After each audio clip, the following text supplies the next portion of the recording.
આજે અમદાવાદના આંગણે પશ્ચિમ અને પૂર્વ ભારત વચ્ચે ઔદ્યોગિક સંબંધોનો એક નવો અધ્યાય લખાયો છે। ઓડિશા સરકાર અને એફઆઈસીસીઆઈના સંયુક્ત ઉપક્રમે અમદાવાદમાં એક ભવ્ય ઇન્વેસ્ટર મીટનું આયોજન કરવામાં આવ્યું। ઓડિશાના મુખ્યમંત્રી મોહન ચરણ માંઝીએ જય જગન્નાથ અને જય શ્રી કૃષ્ણના નાદ સાથે રોકાણકારોને સંબોધિત કર્યા હતા। તેમણે ભાવુક થતા જણાવ્યું કે જગન્નાથની ભૂમિથી દ્વારિકાની આ પવિત્ર ભૂમિ પર આવીને તેઓ ગૌરવ અનુભવે છે।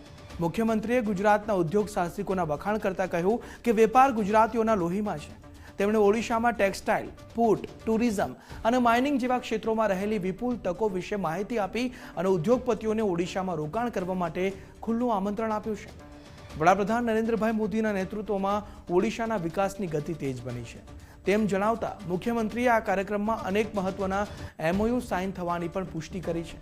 પશ્ચિમ અને પૂર્વ ભારતનું આ મિલન દેશના અર્થતંત્રને નવી ઊંચાઈઓ પર લઈ જશે તેવો વિશ્વાસ વ્યક્ત કરવામાં આવ્યો છે। अर्थात पूर्व भारत का सेंटर उड़ीसा ही है। उनको जोड़ने के लिए काम पिछले 2 साल से शुरू हो चुका है और हमने Utkarsh Odisha make in Odisha conclave के नाते पिछले 2025 का जनवरी 28-29 तारीख को एक बहुत बड़ा हमने समिट किए थे और माननीय प्रधानमंत्री जी आते हुए सारी इन्वेस्टरों को, पूंजी निवेशकारियों को भरोसा देते हुए बोले कि ये मोदी का गारंटी है, आप उड़ीसा आइए, वहाँ इन्वेस्टमेंट करिए।